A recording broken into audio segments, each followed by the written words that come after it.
Ya udah jam 3 lebih 30 menit. Assalamualaikum warahmatullahi wabarakatuh. Salam sejahtera bagi kita semua. Salam, Om Swastiastu, Namo Buddhaya. Salam kebajikan, salam pesantren Indonesia untuk semuanya yang ada di penjuru Indonesia, bahkan ada yang sampai di Australia nih kita dalam acara ini. Nah, saya perkenalkan sebelumnya, saya Aditya Rizky Rinaldi, saya dari Wanderlust Indonesia. Maaf, kameranya gelap. Eh, Sebelumnya saya mau ngejelasin dulu nih, kegiatan ini tuh sebenarnya kegiatan rangkaian kegiatan yang udah diselenggarakan dari Oktober tahun lalu 2019.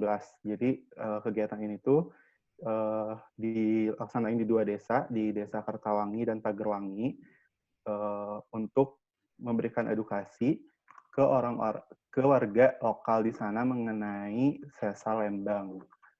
Dan juga selain warga lokal juga kita mau tujuannya itu adalah mengedukasi wisatawan-wisatawan, karena kita ya seperti yang kita tahu Bandung itu adalah kota wisata. Jadi banyak orang yang datang ke Bandung khususnya ke daerah-daerah Lembang. Begitu. Biar gak lama, langsung aja saya jelasin nih. Nanti kita bakal dengerin beberapa narasumber, banyak banget. Sungguh luar biasa banget nanti narasumbernya. Tapi training ini kita buat santai aja. Pertama ini bakal ada narasumber dari peneliti Pusat Penelitian Mitigasi Bencana ITB dan juga lead dari Inspire, yaitu Dr. Nuraini Rahma Hanifa.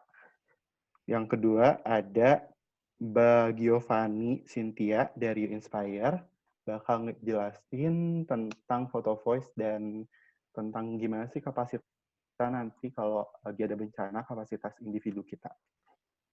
Kalau Mbak Rahma atau Dr. Rahma bakal ngejelasin lebih tentang Sesa Lembangnya dan gimana sih bencana gempa.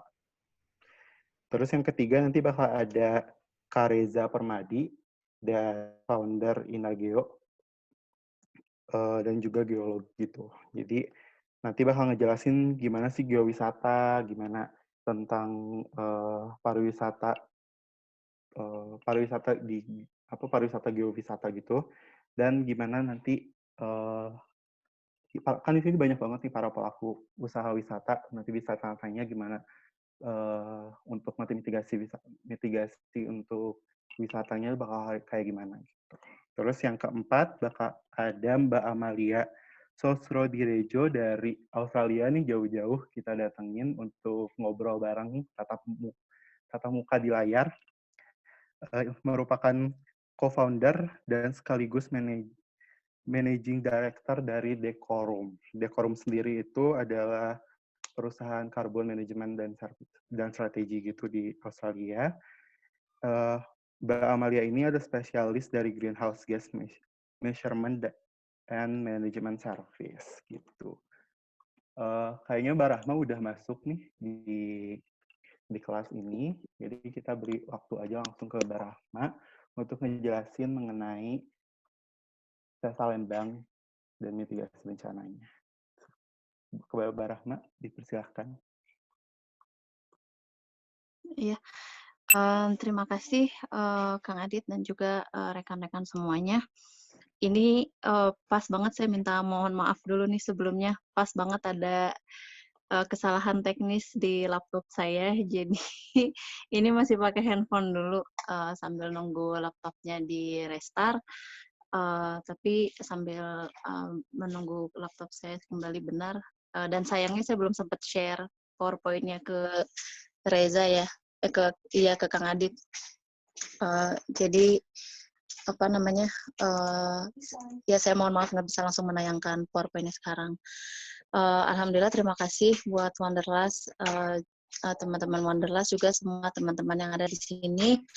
Yang saya dapat informasinya banyak dari pihak pariwisata, yang saya juga suka main ke di daerah Lembang, ke Dago Bakery dan sebagainya. Mungkin boleh di chat box masing-masing menuliskan. Saya juga udah dapat informasi sih ada beberapa pertanyaan yang sudah masuk.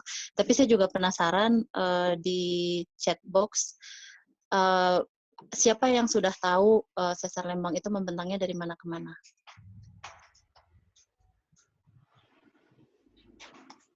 Boleh ditulis di chat box ya. Yes.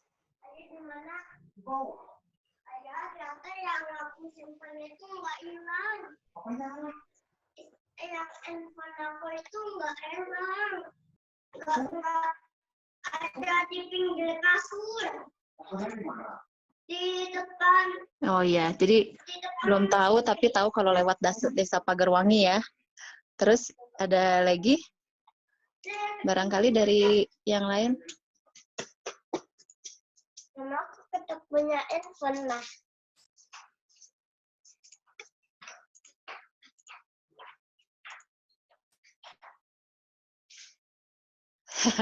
Iya, nanti bakal ada kita share Google Map-nya. Mungkin Gio boleh dibantu slide dari Gio langsung nunjukin ke slide yang peta sesar Lembang yang ada Google Map-nya, link ke Google Map-nya. Oh, yang bit.ly sesar Lembang teh atau? Iya, yang bit.ly sesar Lembang bisa dilihatkan itu dulu mungkin ya. Oh ya, bentar. bit.ly. Ada lagi yang mau komentar di chat? Siapa yang sudah tahu sesar Lembang? Siapa yang sudah pernah melihat petanya di Google Map ataupun di Inaris yang punya pemerintah?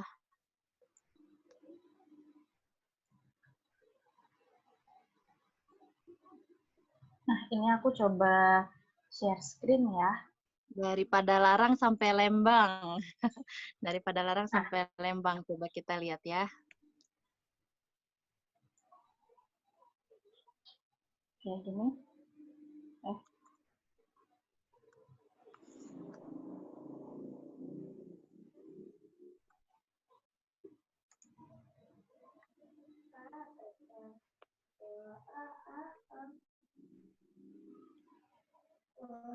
Ya, jadi ini adalah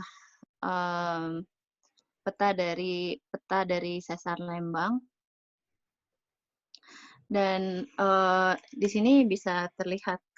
Nanti linknya akan kita kasih bit.ly/patahan Lembang ya. P-nya pakai P besar, Yeah. L-nya pakai I besar. Okay. Kalau nggak salah, masing-masing bisa membuka. Dan tadi betul yang disampaikan di chat bahwa dia mulainya dari Padalarang. Tapi berakhirnya bukan di Lembang. Lembang adalah bagian tengah-tengahnya. Jadi kita bisa melihat di situ bahwa Lembang itu jatuhnya di tengah-tengah, mulainya dari Padalarang melalui jalan tol Padalarangnya, dan kemudian melewati Desa Muril ya, Kampung Muril yang tahun 2011 itu sempat ada gempa sesar Lembang di sana.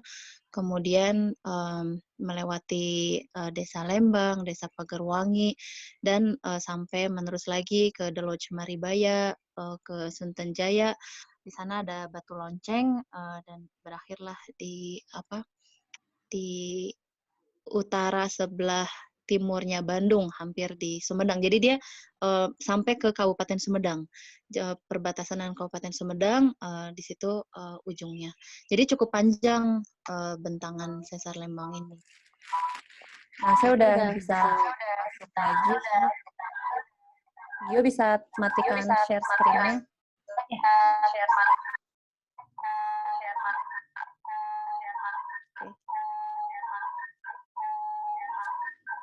Jadi ribut ya.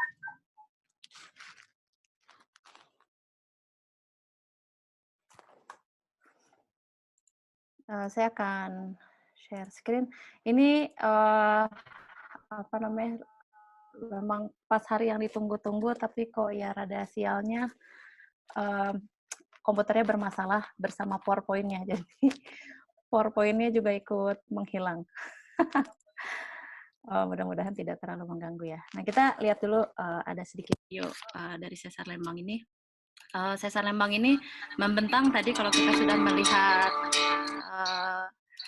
tadi kita sudah melihat petanya, dia membentang sejauh 29 km.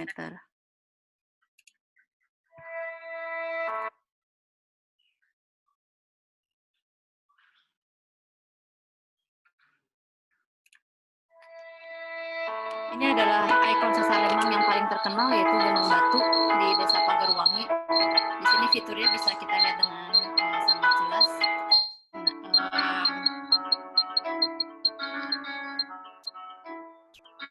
Berbagai kajian kemudian sudah dilakukan oleh berbagai pakar dari berbagai aspek ilmu bumi.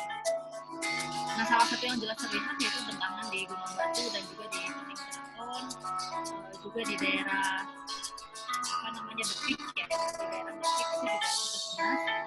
Sesar Lembang ini merupakan sesar geser yang juga memiliki komponen menaik, dan dia sudah ada kajian paleoseismologinya yang terakhir terjadi itu ternyata 500 tahun yang lalu.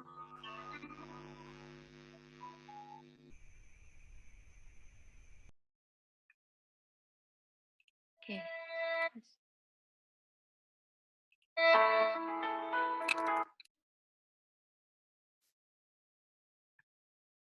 Ya.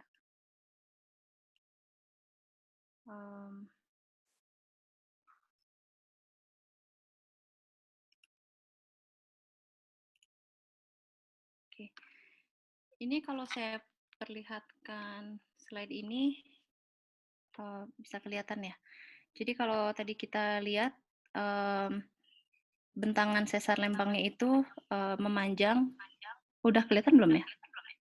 Ya, memanjang dari sebelah barat ke sebelah timur Kota Bandung, dan ini bisa dibuka di bit.ly/patahan Lembang P besar L besar. Ini sudah kita pindahkan ke Google Map.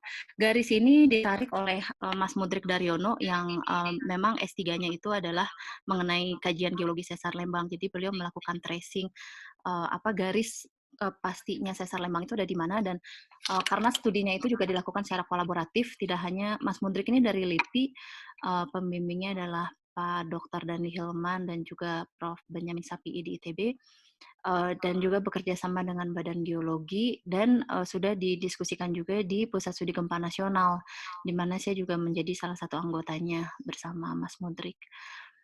Sesar Lembang ini merupakan salah satu sesar yang kajiannya termasuk yang paling detail di Indonesia. Jadi secara geologi, secara geofisika, secara seismologi, secara geodesi, itu sudah ada kajian dan publikasinya. Sesar Lembang ini kalau kita mau melihat yang jelas itu ada di Gunung Putri. Jadi kalau kita manjat naik ke Gunung Putri, di atas itu ada camping ground. Nah, di camping ground ini kita bisa melihat bentangan yang membentang dari Tebing Keraton, itu ada di sebelah barat ya, sebelah timur, sampai ke melewati Gunung Batu di tengah-tengah. Ini saya kalau menunjukin kursor pada bisa melihat nggak ya? Kayak slide-nya belum di full screen, Pak. Coba di slideshow gitu. Oh, nggak kelihatan slide-nya? Iya, belum. Masih yang kayak masih... Belum full screen, Mbak. Belum full screen. Oh, oke.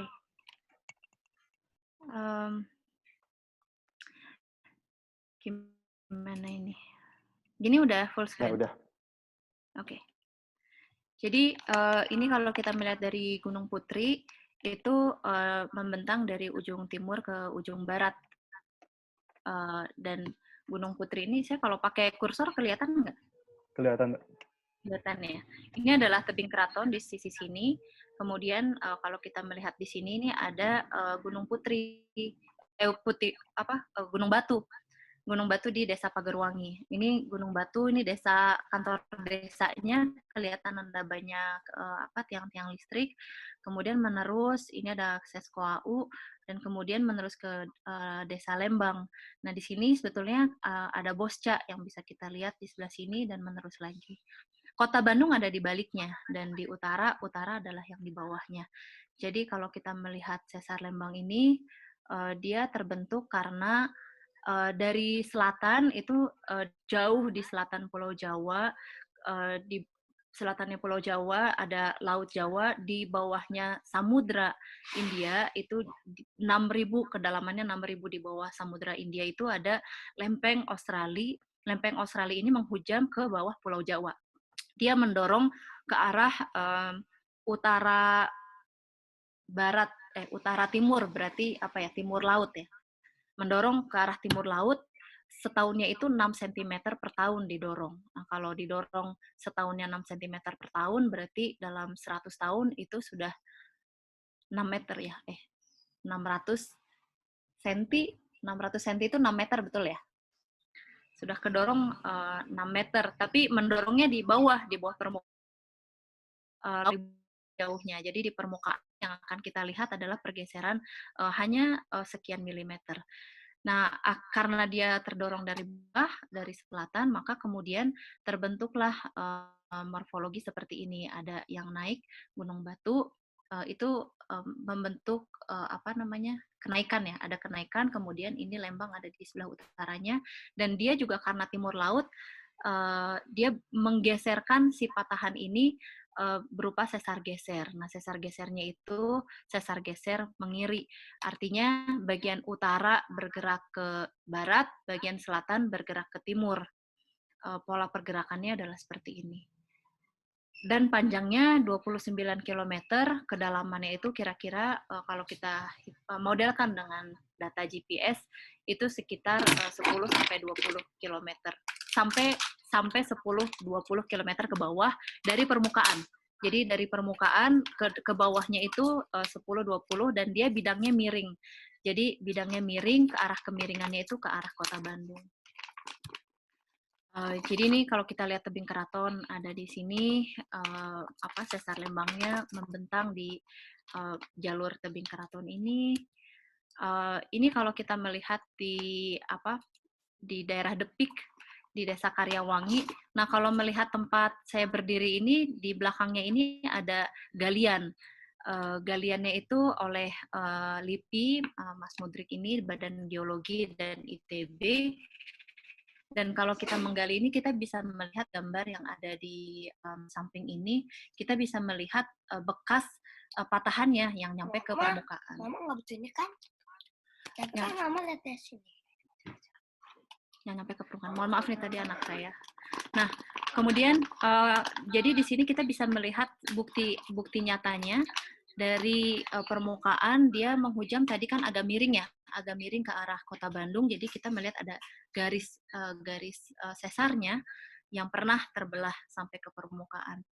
Nah, kalau kita lihat ini semakin menjauh, ternyata kemudian kita bisa melihat di sebelah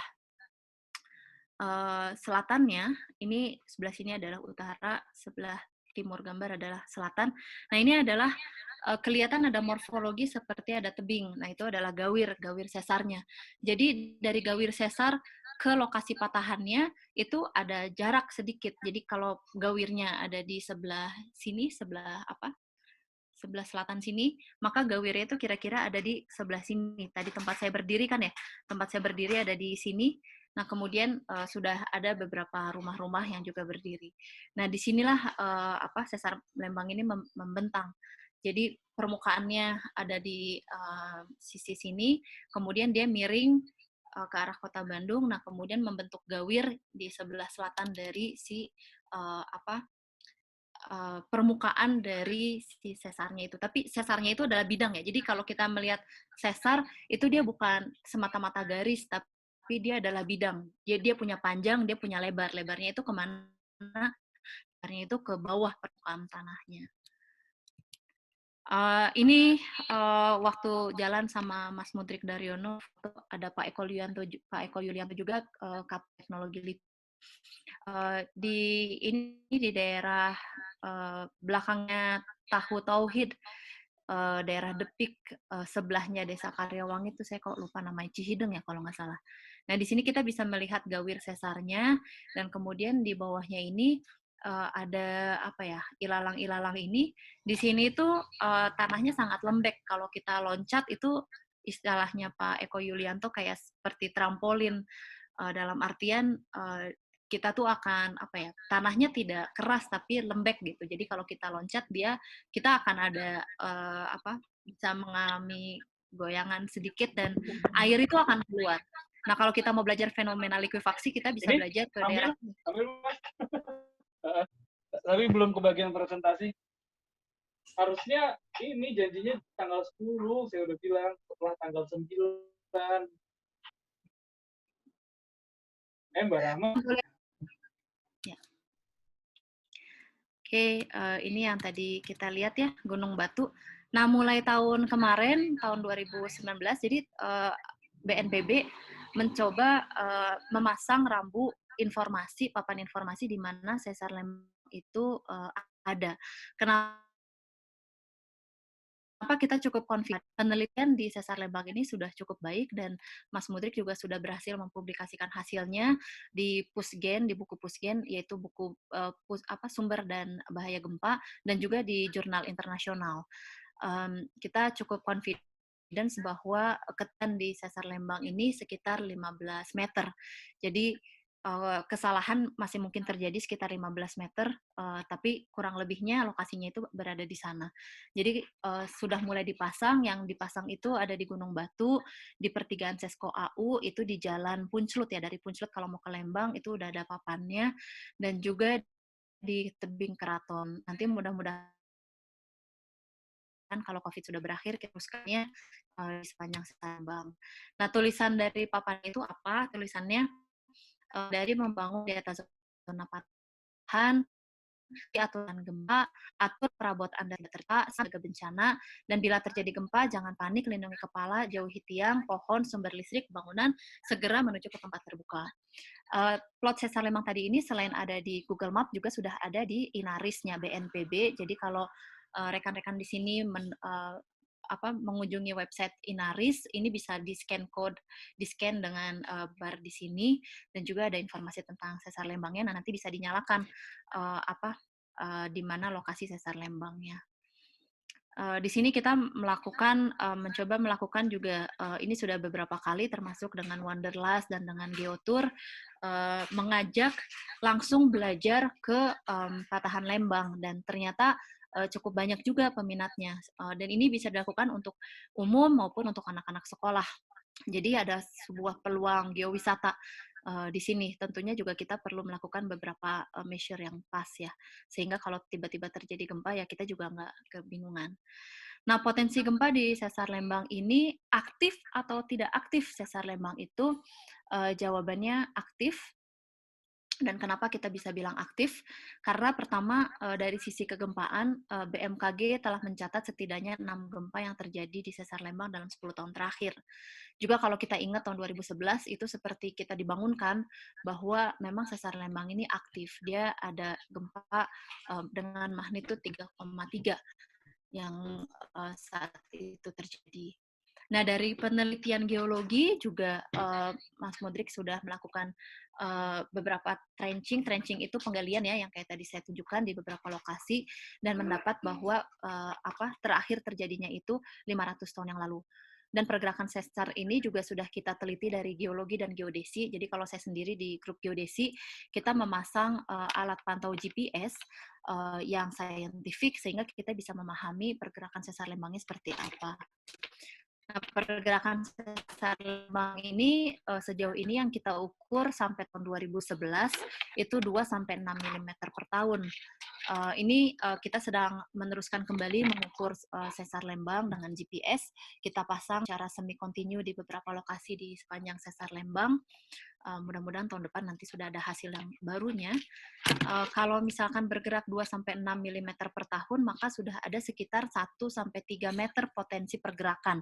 Artinya sesar Lembang ini bisa bergerak 1-3 meter. Nah, coba Bapak, Ibu, rekan-rekan membayangkan kalau dia bergerak 1-3 meter, ambil tengahnya 2 meter, berarti dia akan bergerak dari, ya mungkin kalau yang punya kamar, ya berarti dari ujung kamar ke ujung kamarnya, sisi kamar yang satu lagi, itu sepanjang 2 meter ya.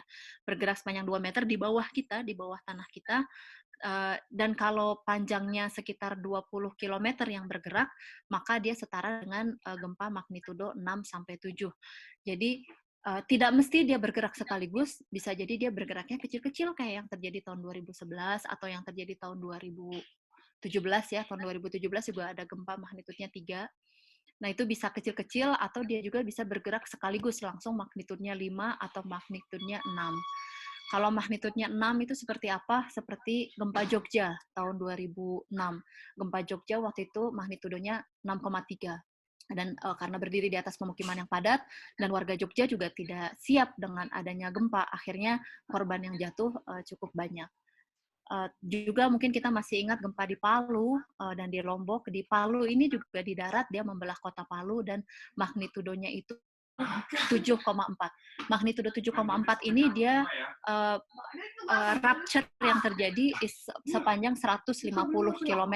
Jadi panjangnya sesar Palu Koro itu hampir 5 kali lipatnya sesar Lembang. Kita dikasih magnitudo 3 aja di Lembang itu sudah bisa menimbulkan kerusakan. Ini menunjukkan betapa rendahnya kualitas bangunan yang ada di daerah sesar Lembang, karena dengan magnitudo 3 juga sudah mulai rusak. Nah, apa saja bahaya gempa? Bahaya gempa ini meliputi bahaya primer dan juga bahaya sekundernya. Bahaya primer yaitu dari pergerakan yang terjadi. Ini adalah foto di sesar Palu Koro. Kalau kita melihat gambar yang paling kiri, itu tidak ada bangunan. Nah, kalau tidak ada bangunan, berarti tidak apa-apa. Karena dia hanya bergerak saja. Tapi begitu ada bangunan, nah itu yang kemudian menjadi masalah. Ini adalah contoh rumah kayu yang kemudian dia tergeser 5 meter. Jadi di Palu ini memang sangat luar biasa ya, dia bergeraknya sampai 5 meter. Kalau di Lembang, sejauh ini tidak ada penelitian yang kemudian membuktikan dia bisa bergerak 5 meter di permukaan.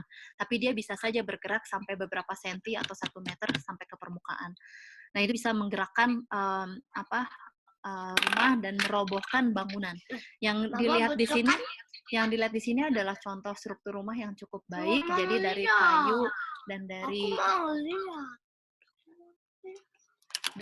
dan dari bata yang bangunannya cukup baik, sehingga bangunan sekolahnya dia hanya tergeserkan tapi tidak sampai runtuh. Tapi tidak semuanya beruntung tidak runtuh. Banyak juga bangunan yang runtuh. Ini kalau kita lihat dari foto udara, tengah-tengahnya itu adalah masjid yang dibangun kembali di lokasi yang sama. Jadi garis yang saya kasih ini adalah zona sesarnya. Jadi si sesar Lembang ini tidak bergerak berupa satu garis, tapi dia bergerak berupa zona. Dan kita bisa melihat di sini ada bangunan-bangunan yang runtuh, seperti misalkan di sini bangunannya runtuh, yang ini bangunannya runtuh, ini juga bangunannya runtuh. Nah, masjid ini juga tadinya tidak sampai roboh 100%, tapi dia rusak, atap-atapnya juga langit-langitnya sangat rusak. Di sini Mas Reza yang nanti akan bicara juga memasang juga papan sesar Palu Koro. Nah, tapi masjidnya dibangun lagi di situ. Karena memang ternyata pertimbangan membangun masjid ini sangat kompleks, tidak semudah yang kita bayangkan. Jadi sebetulnya banyak bangunan yang kemudian menjadi roboh yang berdiri di atas sesar.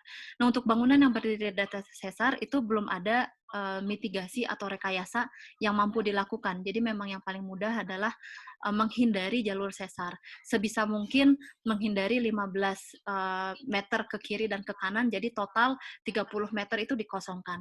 Nah, dikosongkan itu bisa dijadikan apa? Bisa dijadikan tempat lari, misalkan bisa dijadikan tempat wisata juga, tapi tempat wisatanya jangan menaruh bangunan di atasnya, tapi memang dibuka saja gitu sebagai tempat yang hijau. Itu tidak ada masalah kalau misalkan tidak ada bangunan di atasnya. Tapi begitu ada bangunan di atasnya, maka kemudian kita masuk ke bahaya gempa yang sangat umum terjadi, yaitu dari keruntuhan bangunan. Jadi goncangan gempa ini akan menyebabkan banyak sekali di Indonesia kasusnya menyebabkan keruntuhan bangunan. Apalagi yang bangunannya bata tidak desain dengan baik. Kalau dia dari bambu, biasanya cukup baik. Ini contoh di Padalarang, juga dia runtuh. Nah, kemungkinan lainnya yang mungkin terjadi adalah dampak sekunder. Kalau tadi kita bicara dampak primer, itu yang pasti akan langsung terjadi adalah pergeseran dan juga goncangan. Dampak sekundernya itu bisa terjadi likuifaksi. Contohnya yang mungkin terjadi ya tadi ya, di tempat yang kayak di bawahnya Depik itu, karena jenis tanahnya yang biasanya kalau terjadi likuifaksi itu pertama syaratnya dia kebanyakan kasus adalah tanah yang berpasir dengan butiran, kemudian jenuh air. Jenuh air yang ketiga terkena goncangan. Jadi kalau tidak jenuh air apa-apa, tapi kalau jenuh air terkena goncangan itu dia cenderung akan menjadi terlikuifaksi. Dampak yang terjadi di Palu sangat besar, yaitu flow likuifaksi, karena dia ada kemiringan juga. Jadi dia ada kemiringan sehingga begitu tanahnya kehilangan daya dukung karena dia menjadi cair, kemudian dia tergeserkanlah ke menjadi jadi ikut longsor ya, jadi ikut longsor. Nah, yang kemungkinan terjadi juga di daerah Lembang, kalau terjadi gerakan sesar Lembang adalah longsor. Karena kita tahu sendiri di Lembang itu banyak sekali perbukitan, dan perbukitan-perbukitan ini begitu ada kemiringan, ya kemungkinan bisa terjadi longsor. Nah, begitu terjadi longsor, kalau longsornya kena ke jalan, misalkan akses dari Gunung Batu sampai ke The Lodge Maribaya, misalkan, The Lodge ya, atau di daerah Bougainville, misalkan Villa Bougainville itu kan jalanannya cukup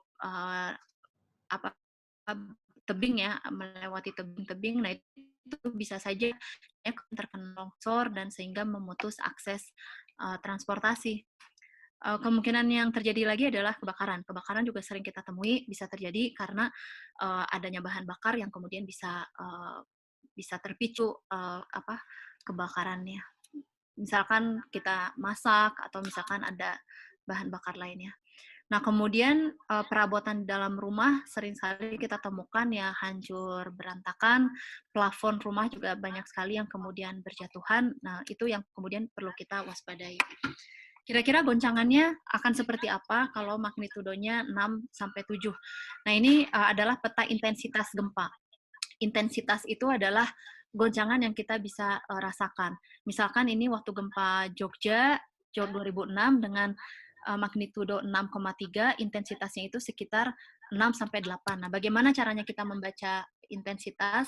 Itu saya perlihatkan di grafik ini. Jadi dia warnanya dari putih sampai merah tua, ada warna biru, hijau, kuning, dan oranye. Kalau warnanya kuning itu dia udah MMI 6. MMI dengan magnitudo itu berbeda. Magnitudo bicara tengah, magnitudo 6. Kekuatannya berapa di atas permukaan? Nah, kekuatannya akan berbeda-beda. Semakin dekat dengan lokasi sumber gempa, maka dia akan semakin kuat. Semakin jauh, dia juga semakin lemah. Tetapi juga tergantung dengan kondisi tanahnya. Pada kondisi tanah yang dia lembek, maka dia akan mengalami goncangan yang lebih kuat. Sehingga walaupun dia jaraknya mungkin lebih jauh, tapi karena kondisi tanahnya lembek, maka dia bisa menjadi mengalami goncangan yang lebih kuat. Nah, yang perlu kita khawatirkan di Indonesia, kalau MMI 6, itu sudah pasti ada kerusakan kalau di Indonesia ya. Kalau di luar negeri, mereka sudah bisa hidup dengan intensitas 6. Dengan intensitas 4 pun kita masih sering sekali menemui adanya kerusakan, termasuk waktu terjadi gempa Lembang tahun 2011. Gempa Jogja itu warnanya oranye. Oranye itu intensitasnya 7-8, dan itu lebih banyak kerusakannya. Jadi kalau kita melihat gempa Jogja ini kuning, oranye, itu berarti intensitasnya 6-8. Gempa Padang tahun 2009 mungkin kita masih ingat, ini juga intensitasnya 6-8, dan ini sangat banyak korbannya waktu itu. Gempa Lombok dan gempa Palu mencapai intensitas 9, bukan magnitudo 9 ya, tapi intensitas 9. Magnitudo maksimum waktu gempa Palu itu 7, gempa Palu magnitudonya 7,4, tetapi intensitas atau yang dirasakan di permukaan itu sampai 9, itu di tempat yang warna merah. Nah, seperti apa yang bisa kita rasakan di sesar Lembang? Ini diperlihatkan pada gambar ini, skenario gempa yang dikeluarkan oleh BMKG. Jadi kalau kita ambil misalkan magnitudonya skenario 6,8, maka goncangannya akan terasa dengan intensitas 6 sampai 7 yang terasa tidak hanya di sepanjang sesar Lembang, jadi sepanjang sesar Lembang itu akan terasa sangat kuat, di Kota Bandung pun akan terasa sangat kuat, di Kabupaten Bandung Barat, Sumedang, dan juga di Subang. Jadi yang mungkin terjadi adalah kerusakan sedang kalau kita hidup dengan bangunan-bangunan yang kualitasnya baik. Tapi kalau kualitasnya jelek, maka kemungkinan bisa menjadi rusak berat. Kita bisa mengalami adanya retakan-retakan yang bisa terjadi pada bangunan-bangunan kita. Nah, ada kearifan lokal di Tanah Sunda, yaitu ulah ngaganggu orai nuker tapa. Orai ini diasosiasikan dengan sesar Lembang karena bentuknya yang seperti ular, membentang dari barat ke timur seperti tidur seperti ular. Nah, kalau ada lini, banyak yang orang tua yang mengatakan ayo menunduk ke tanah, ke lantai sambil mengatakan ayah ada kalau ada manusia di atas. Nah, jadi ada juga cerita orang tua yang mengatakan bumi itu berada di atas ujung tandung banteng. Jadi kalau bantengnya marah, ya kemudian buminya bergoncang dan terjadilah gempa bumi yang kuat. Mungkin itu sharing dari saya sebagai gempa adalah gerakan tiba-tiba yang terjadi dalam kerak atau lempeng bumi atau mantel bagian atas.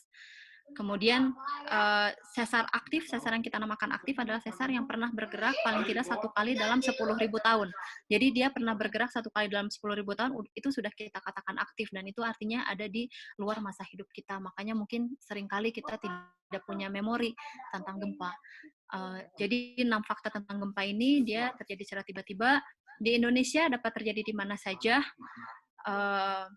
dan dapat terjadi meskipun generasi terdahulu belum mengalaminya, dapat berpengaruh pada semua orang, berpotensi menimbulkan kerusakan besar dalam waktu yang singkat, serta terjadinya tanpa peringatan.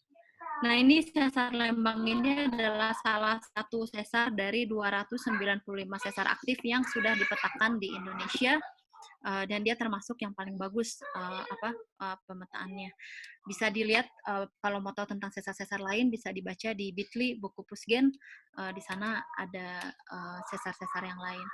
Nah, ini dari sesar-sesar yang 295 ini adalah gempa-gempa yang kemudian ditimbulkan di Indonesia. Jadi sebetulnya kita ya sehari-harinya hidup dengan gempa. Kalau ada yang suka merhatiin notifikasi dari BMKG, setiap hari itu ada notifikasi gempa, dan setiap tahun itu rata-rata terjadi 2.000 gempa dengan magnitudo lebih dari 4,5. Mungkin itu yang bisa saya sampaikan. Terima kasih. Assalamualaikum warahmatullahi wabarakatuh. Waalaikumsalam warahmatullahi wabarakatuh. Terima kasih Mbak Rahma atas infonya dan pengetahuan yang luar biasa. Sekarang langsung dilanjut aja oleh Kak Gio mengenai foto voice. Ya, Silakan Kak terima Gio. kasih. Mungkin Rahma bisa stop share screen dulu.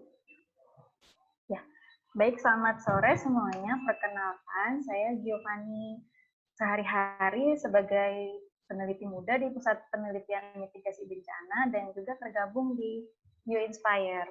Jadi sama kayak Teh Rahma lah, sama-sama di PPMB IPB, lalu juga di You Inspire. Nah, langsung aja saya mau coba ngejelasin tentang, setelah tadi Teh Rahma udah ngejelasin tentang potensi bencananya, kalau saya lanjutin nih, apa yang bisa kita lakuin setelah kita tahu potensi-potensi yang ada di sekitar kita. Jadi di materi kali ini kan tentang sesar Lembang, tentang potensi sesar Lembang yang bisa mengakibatkan gempa bumi. Apa yang bisa kita lakukan sebagai tindakan mitigasi? Yang pertama, kita harus bisa mengenali lingkungan di sekitar kita.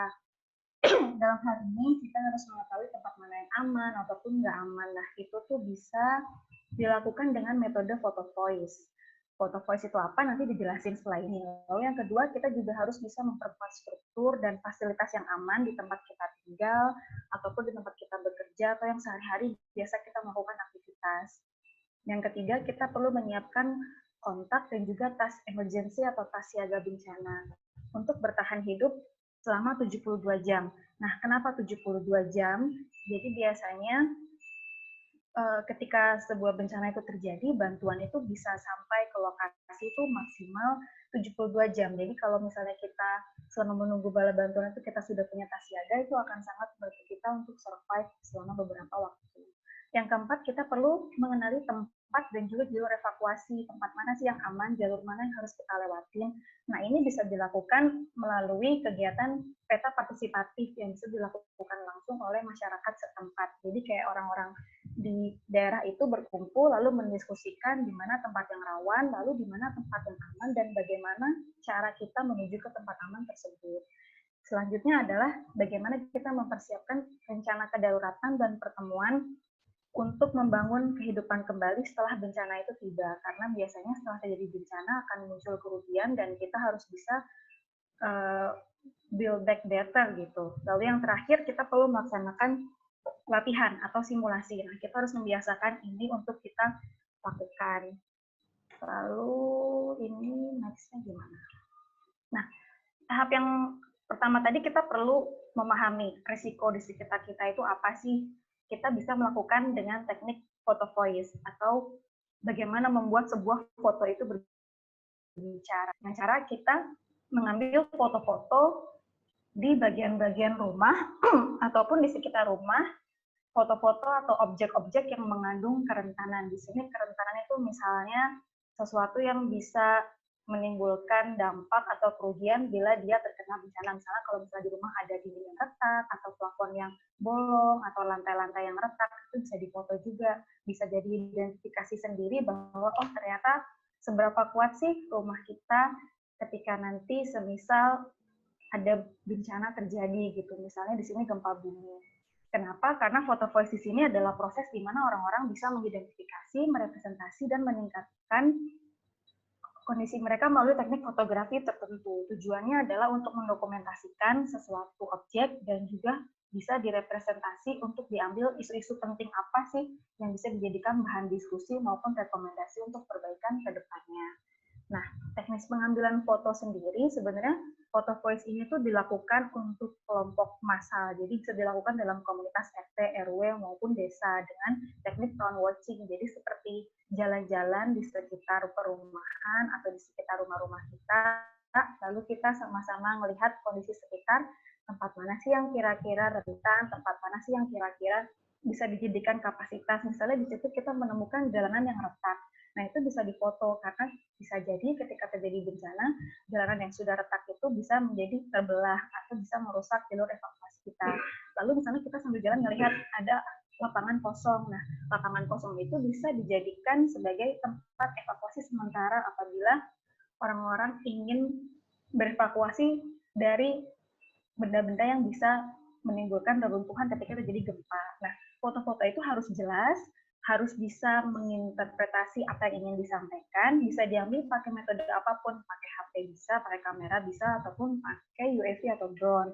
Nah, alangkah lebih baiknya jika foto itu disertai dengan koordinat. Jadi ketika nanti foto itu diunggah di GPS atau dengan data GPS bisa diunggah di Google My Maps, nah itu nanti bisa ditunjukkan sebaran foto-foto kita itu ada di mana aja sih. Nah, nantinya kita juga bisa analisis, ternyata daerah sini tuh lebih banyak daerah yang rentan misalnya, lalu daerah di sini ada yang memiliki kapasitas yang baik untuk dijadikan tempat evakuasi atau tempat titik akhir atau titik kumpul untuk kita evakuasi setelah terjadi bencana. Nah, ini contohnya sebelum kita memulai foto voice itu kita bisa melakukan pemetaan dulu, kurang lebih sesar Lembang itu sepanjang apa, terus kita perlu mengambil foto itu di daerah mana saja. Nah, ini ada contohnya ketika kita akan melaksanakan foto voice di Desa Pagerwangi dan juga Karyawangi yang ditandai dengan batas warna kuning. Nah, lalu contoh foto voice itu sendiri seperti apa? Ini ada contohnya. Ini adalah contoh foto voice yang diambil ketika terjadi bencana gempa bumi saat itu di Palu. Nah, di identitas foto terdapat nama yang ngambil foto, lalu ada koordinat, dan juga ada tanggal maupun jam pengambilan foto. Nah, ini nanti bisa dikumpulkan, lalu kita bisa tampilkan bersama-sama jadi sebuah peta supaya bisa lebih jelas sebarannya foto-foto itu ada di mana. Nah, setelah foto voice tadi, selain kita perlu mengenali risiko kita juga harus tahu potensinya. Kita kira-kira punya tempat evakuasi nggak ya? Kita kira-kira tahu nggak ya bagaimana cara mencapai tempat evakuasi itu, berapa lama. Nah, itu kita lakukan dengan membuat peta partisipatif jalur evakuasi. Bisa dilakukan dengan 2 dimensi seperti yang digambar kiri, atau yang 3 dimensi seperti di kanan ini kita membuat maket 3 dimensi waktu itu. Jadi yang di kiri ini kita coba print peta, lalu kita tampilkan juga risiko bencana setempat. Saat itu tuh ada contoh di daerah Pangandaran, mereka beresiko selain gempa ada juga tsunami. Nah, lalu pemerintah setempat dan juga warga-warga diajak berdiskusi, kira-kira tempat evakuasi mana ya yang aman, lalu bagaimana kita bisa menempuhnya. Misalnya, apakah harus lewat jalan besar ini atau nanti harus menempuh jalur apa lagi, dan berapa lama kita bisa menempuh itu sampai kita bisa benar-benar merasa aman dan selamat. Lalu yang di sebelah kanan, untuk lebih jelasnya, kita bikin maket 3 dimensi. Nah, kalau 3 dimensi ini bisa memperlihatkan kontur di daerahnya atau ketinggian. Jadi misalnya untuk daerah-daerah yang di pesisir, misalnya ketika dia rawan terkena tsunami, dia tahu daerah mana yang memiliki kontur tinggi dan bisa dituju ke sana dan berapa lama waktu yang dibutuhkan dan jalur mana aja yang ditempatin. Nah, hasil-hasil foto voice itu sendiri juga bisa ditampilkan di peta-peta yang ada di maket-maket ini. Bisa dilihat ini ada kayak kecil-kecil nancep di atas petanya. Nah, itu bisa dijadikan salah satu bukti bahwa foto voice itu bisa memberikan gambaran lebih mengenai analisis kerentanan maupun kapasitas di suatu daerah. Nah, ini contoh lebih jelasnya ketika foto-foto voice itu kita tempelkan di maket yang udah kita bikin. Nah, ini bisa diadaptasi di setiap daerah yang memiliki risiko bencana agar memiliki visualisasi yang lebih jelas gitu. Nah, setelah tadi kita mengetahui bagaimana risiko dan apa yang bisa kita lakukan, kita juga harus nyiapin tas siaga bencana. Nah, tas siaga bencana itu apa?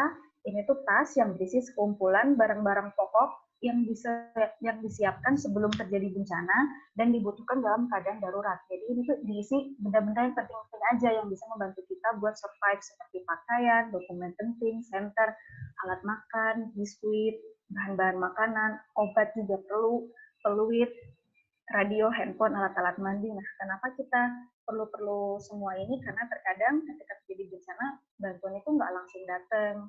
Jadi kita harus mandiri dulu, harus bisa survive dulu. Makanya harapannya di setiap rumah perlu disiapkan satu tas siaga yang diisi air minum, pakaian, dan sebagainya tadi, dan diletakkan di tempat yang strategis. Jadi ketika kita mau evakuasi, kita bisa langsung bawa tas siaga itu keluar dan membantu kita bertahan hidup sampai bantuan datang. Kurang lebih kayak gitu. Nah, ketika terjadi gempa, apa yang kita lakukan? Nah, tips penyelamatan gempa yang biasanya kita ajarkan di sekolah-sekolah adalah bersimpuh, bertahan, dan juga berlindung. Yang paling penting adalah bagaimana melindungi kepala kita apabila terjadi bencana gempa bumi, karena sangat riskan untuk terkena reruntuhan dari benda-benda yang berada di atas.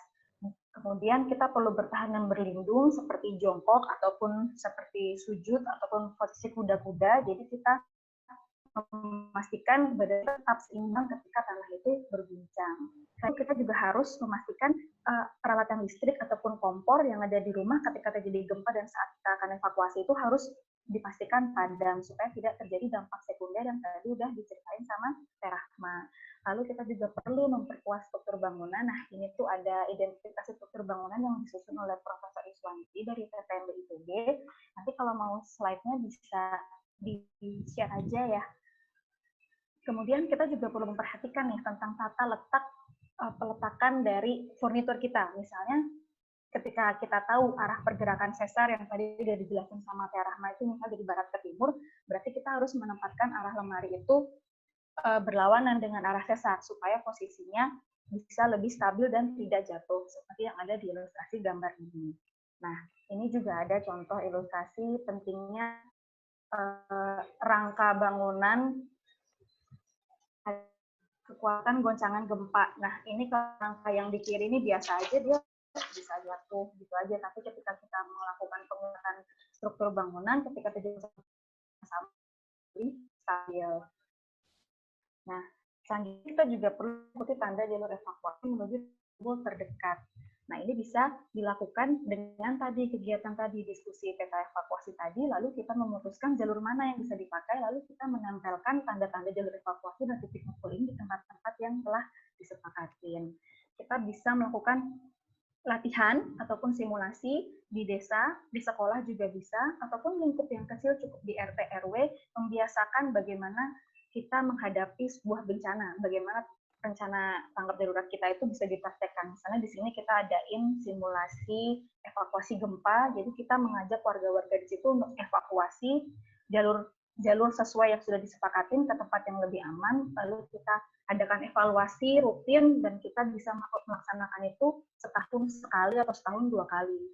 Akan lebih baik jika itu dilakukan dengan rutin. Kita juga perlu mencari informasi kebencanaan nih terkait bencana di sekitar kita, seperti yang tadi di-share oleh Teh Rahma. Kita bisa memanfaatkan fitur Inaris dari BNPB, kita juga bisa mengetahui informasi lain dari BMKG juga, ataupun info gunung api dari PVMBG. Nah, sekarang tantangannya adalah dengan populasi 2 juta ini, apakah kita sudah siap menghadapi gempa yang nggak tahu kapan bisa terjadinya. Nah, kalau misalnya aku boleh ngejelasin lagi. Tadi setelah kita jelasin materinya, sekarang aku mau nampilin tentang keterpaparan sesar lembang di daerah kita. Ini singkat aja karena nanti akan diteruskan oleh Mas Reza. Jadi dari penampang garis patahan sesar lembang ini, titik-titik kuning ini adalah sebaran tempat wisata yang ada di daerah Lembang dan Bandung Barat. Nah, ini bisa dilihat bahwa banyak sekali tempat-tempat wisata yang dekat banget sama sesar Lembang, dan apakah tempat-tempat wisata itu sudah memiliki SOP atau belum. Nah, harapannya dengan diberikan materi ini bisa lebih jelas nih, kita bisa tahu ternyata tempat wisata farmhouse misalnya dia sangat dekat dengan sesar Lembang, maka dia perlu mempertimbangkan tempat evakuasi mana yang aman apabila terjadi bencana. Begitu juga dengan ini juga ada bosca, kebun begonia, floating market, dan tempat wisata yang lain. Nanti bisa langsung dibuka aja di bit.ly/patahan Lembang, P dan L yang besar, jadi bisa dilihat langsung sebenarnya tempat-tempat wisata itu deket nggak ya sama sesar Lembang, dan apakah tempat-tempat wisata itu sudah siap dengan rencana evakuasi atau rencana tanggap darurat bila terjadi bencana. Nah, sekian mungkin dari saya ya, Dit ya. Iya, Kak. Nanti Kasih banyak Kakak infonya. potensi mitigasi geowisatanya bisa dilanjutkan oleh Mas Reza. Ini aku pengantar aja tadi. Oke, terima kasih. Nah, buat bit.ly-nya udah saya drop juga di grup, nanti saya di chat. Ini kita lanjutin aja langsung ke Kak Reza mengenai geowisata. Iya, Kak Reza? Ya. Oke, baik. Makasih, Adit. Makasih tadi Teh Rahma sama Gio sudah menjelaskan ya. Saya mohon maaf nih karena harus bolak-balik kedua acara yang berbeda. Yang belakang Danau Toba, ini Sesar Lembang. Jadi pada dasarnya tadi sudah dijelaskan sama Mbak Rahma, sama Gio juga tentang Sesar Lembang, paparannya seperti apa. Kemudian saya nggak pakai slide ya, mohon maaf, lisan saja. Jadi anggap aja ini acara debat ILC, nggak pakai slide. Jadi kenapa geowisata itu penting dalam mitigasi bencana? Sebelumnya saya ingin jelaskan dulu kalau geowisata itu adalah kegiatan pariwisata yang memanfaatkan seluruh objek-objek geologi. Jadi batuan, kemudian bentang alam, lalu fosil, lalu mineral, dan lain-lainnya, objek-objek geologi itu dimanfaatkan untuk industri pariwisata atau di bidang pariwisata. Jadi anggap saja kita berwisata seperti biasa, tapi di lokasi tersebut kita dipandu oleh bisa ahli geologi atau pemandu wisata lokal yang paham sedikit tentang geologi atau mengerti tentang geologi. Jadi nanti dijelaskan, dijelaskan kenapa gunung api itu terbentuk, kenapa kok daerah ini berpotensi gempa karena ada patahan apa, kenapa air terjun itu terbentuk, kok kadang-kadang airnya deras, kadang yang kira-kira geowisata seperti itu ditemukan dimanapun di bumi kita, karena geologi itu mempelajari tentang bumi, jadi selama kita menginjak bumi kita bukan geowisata, bahkan tanah pun bisa kita cerita geowisata itu apa. Nah, kenapa di acara Wanderlust, You Inspire dan lain-lainnya ini kita kegiatannya melibatkan geowisata di dalam upaya mitigasi bencana, itu karena menurut temuan kami, saya kebetulan sejak tahun 2016 akhir itu terlibat di riset di Sesar Palu Koro di Sulawesi. Jadi itu gak hanya geologi, dengan beberapa rekan-rekan ilmu lainnya, sejarah. Belum gempa itu kita sudah sosialisasi ke masyarakat mengenai potensi gempa, ke pemerintah juga apalagi ya, karena kita juga ketemu pemerintahnya, gubernur waktu itu, kita sosialisasikan, tapi kurang apa ya, karena dianggap kita membicarakan hal-hal yang tabu, karena ini bicara apa sih, bencananya juga nggak tahu siapa yang bisa meramal bencana itu akan datang. Nah, setelah gempa terjadi di Palu, itu cukup menarik, jadi orang-orang pada sadar tentang potensi bencananya di lokasinya masing-masing di daerahnya. Obviously Palu sudah terjadi ya bencananya. Nah, yang kita lakukan adalah di Palu waktu itu melakukan kegiatan pariwisata, jadi geowisata. Ke lokasi gempa, orang-orang warga sekitar, jadi kalau wisata, kemudian yang dari masyarakat lokal acaranya gratis atau bayar. Waktu itu kita buat masyarakat kemudian ingin belajar lokasinya ternyata di mana sih gempa buminya. Nah, dari kegiatan geowisata itu justru masyarakat paham, dan testimoninya kami lebih diajarkan solusi seperti ini, diajar sambil berwisata ketimbang di dalam ruangan kemudian dapat lainnya. Itu testimoni. Nah, kenapa akhirnya kita coba putus untuk sosialisasi dan mitigasi besar Lembang, kita melalui pendekatan.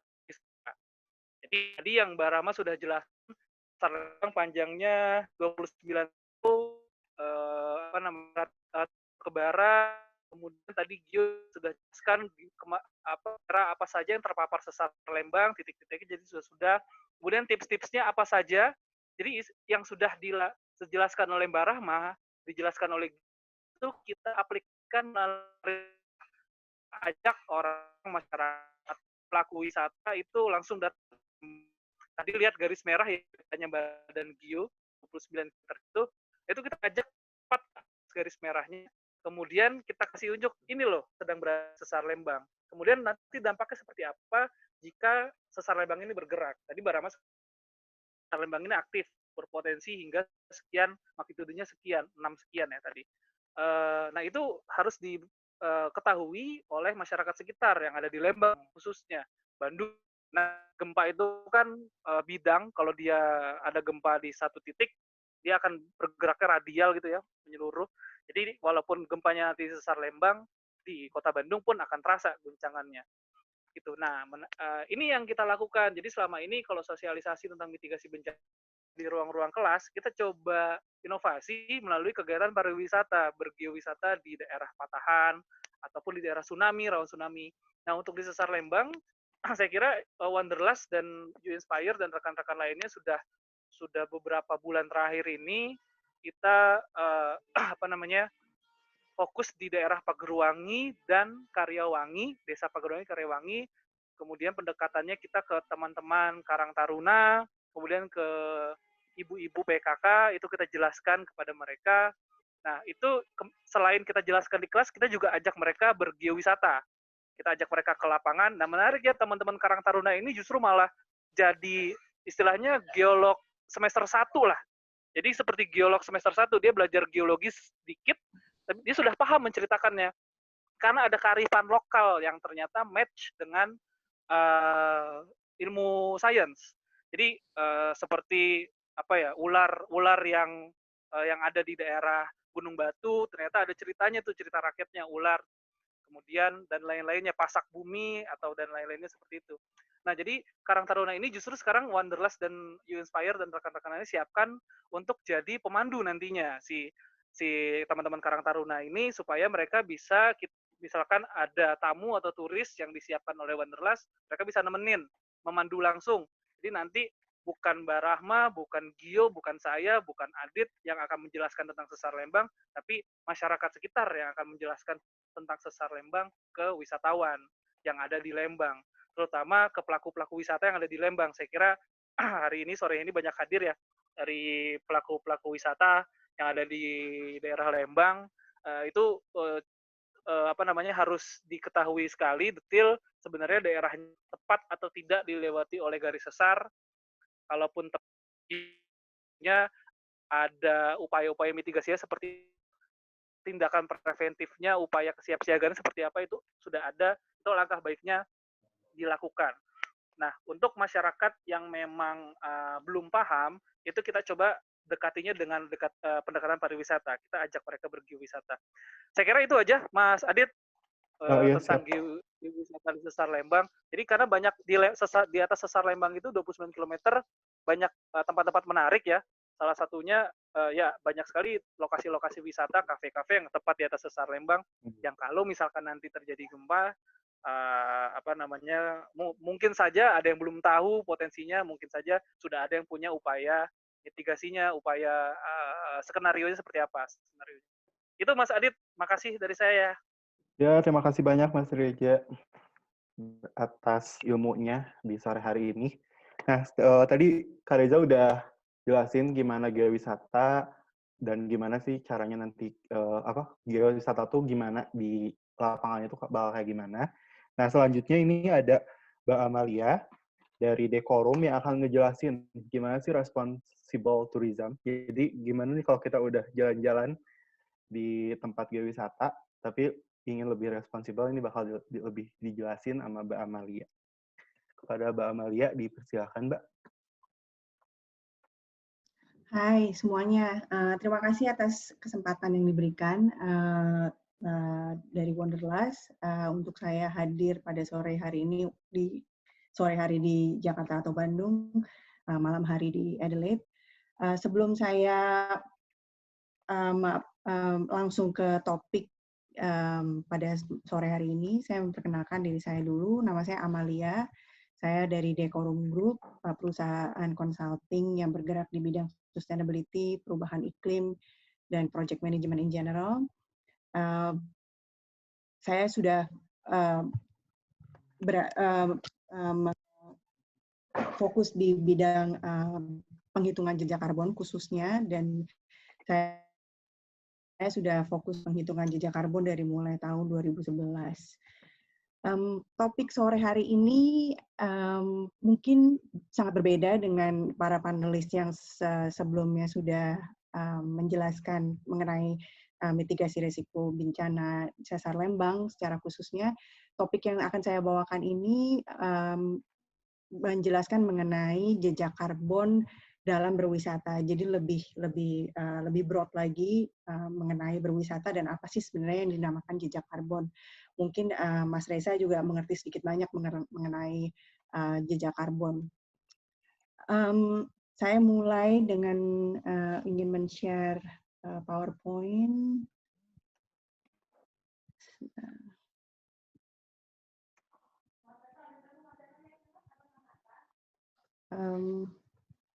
Mas Adit, PowerPoint-nya sudah ada ya? Sudah, Mbak. Sudah, oke. Seperti yang tadi Mas Adit ceritakan, mungkin saya membawanya dari responsible tourism. Apa sih tanggung jawab berwisata? Dilihat dari mata jejak karbon dalam berwisata. Karena waktu yang diberikan singkat dan mungkin juga topiknya berbeda, mungkin semoga para peserta nggak bingung nih abis ngomongin tentang bencana, sekarang berbicara mengenai jejak karbon.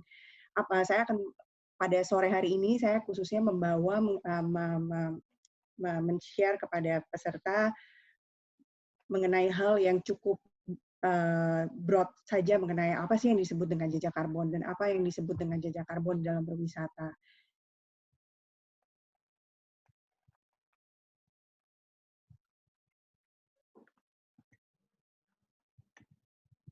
Sebelum menjelaskan mengenai jejak karbon, saya ingin memberikan masukan atau memberikan informasi mengenai gas rumah kaca dan selimut bumi. Apa sih yang disebut dengan gas rumah kaca? Karena dengan mengetahui mengenai gas rumah kaca dan selimut bumi ini, kita juga akan bisa juga mengerti mengenai gas rumah kaca, akan bisa mengerti mengenai jejak karbon. Gas rumah kaca ini, simulasi yang saya kasih di sini adalah yang saya ambil dari NASA. Ini sangat cukup sederhana dan cukup juga memberikan informasi yang menarik sekali mengenai gas rumah kaca dengan selimut bumi.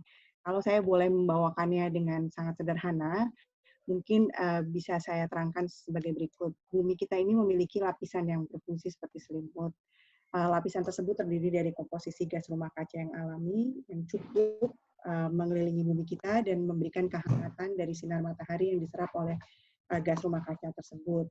Lapisan ini berfungsi melindungi bumi juga di malam hari sehingga bumi tidak menjadi misalnya aja bola es misalnya dan tidak menjadi terlalu dingin. Namun gas rumah kaca ini sejak revolusi industri dari kegiatan manusia melepaskan gas rumah kaca ke atmosfer itu jumlahnya meningkat dan menyebabkan penebalan selimut bumi ini. Kalau saya boleh meringkasnya menjadi bahasa yang sangat sederhana, contohnya aja misalnya kita lagi kedinginan nih, kita menggunakan selimut, kita merasa hangat dan merasa nyaman. Tapi ketika kita menggunakan selimut, menambahkan selimut jadi 2 selimut, 3 selimut, 5 selimut, dan 10 selimut, badan kita merasa jadi kepanasan dan berkeringat. Bumi pun dengan selimutnya atau gas rumah kaca yang berfungsi sebagai selimut bumi juga demikian halnya. Ketika selimut itu menjadi tebal, bumi kita menjadi lebih panas. Dampaknya temperatur atau suhu rata-rata bumi kita itu meningkat sehingga terganggu ekosistem bumi kita dan juga berlanjut kehidupan kita, rantai kehidupan juga terganggu. Mungkin analogi yang paling bagus saya jelaskan di sini mungkin ketika manusia ini memiliki suhu tubuh rata-rata yang normal itu sekitar 36 dan 37 derajat Celcius. Ketika tubuh kita mengalami kenaikan temperatur menjadi 3,5 atau 38, 39, 40, tubuh kita merasa menjadi lemah, menjadi sakit, menjadi ketika temperatur meningkat, ekosistem terganggu dan iklim juga menjadi berubah. Kegiatan-kegiatan manusia apa sajakah yang menghasilkan atau melepaskan gas rumah kaca yang menyebabkan penebalan bumi? Gas kaca yang menjadi ini terdiri beberapa masalahnya CO2. Yang lainnya mungkin contohnya adalah metana. Kenapa CO2 dan metana? Karena dua gas tersebut karena CO2 memiliki link atau koneksi yang sangat kuat sekali dengan kegiatan manusia. Dan gas-gas ini yang ada di selimut bumi ini karena kegiatan manusia yang itu contoh kegiatan yang menghasilkan tersebut gas rumah kaca yang kita temui sehari-hari, yang kita lakukan sehari-hari adalah minyak dan gas bumi untuk kendaraan bermotor, kapal laut, juga pembakaran batu bara untuk pembangkit tenaga listrik, tumpukan sampah organik di PA yang dikelola dengan baik dan tidak dipisah dengan sesuai dengan jenisnya, itu mengeluarkan gas-gas rumah kaca yang akhirnya akan apa sih kegiatan manusia ini yang menghasilkan gas rumah kaca ini yang disebut jejak karbon.